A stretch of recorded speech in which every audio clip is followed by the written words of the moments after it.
All right, so if you have your Bibles, I would ask you to turn to Daniel chapter 7. Daniel chapter 7 is the central piece of the book of Daniel. It's actually the chapter that pulls everything together and helps us to make sense of the book in its entirety. You might remember that we've had several stories about dreams. Well, in chapter 7, it's Daniel has a dream this time, and ironically, he is unable to interpret it. It takes an angelic messenger to come and help him understand what this dream is about. In this dream, Daniel sees a succession of beasts, one beast after another.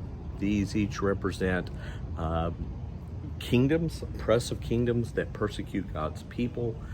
The final beast that comes out of the water is like the super beast. It is has horns all over its head.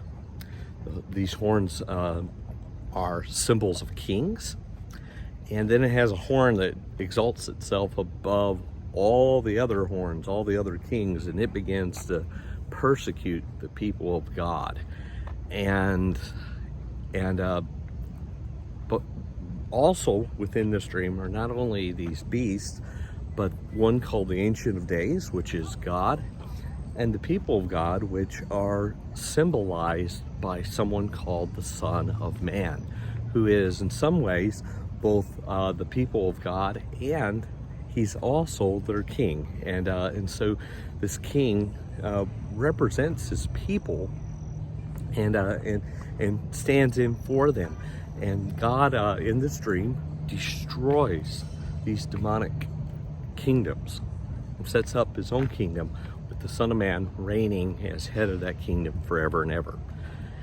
And so chapter 7 is the central idea of the whole book. What we go back and see as we reread the first half of Daniel is that we have stories of God's people suffering in spite of their faithfulness. They're suffering under the hands of demonic kingdoms and kings, and they suffer because these human kingdoms become, when they become demonic, become like beasts and become a threat to God's people and to the world. Instead of serving to bring order and justice and goodness into the world, they bring oppression and tyranny into the world. And so God's people suffer because of these beasts.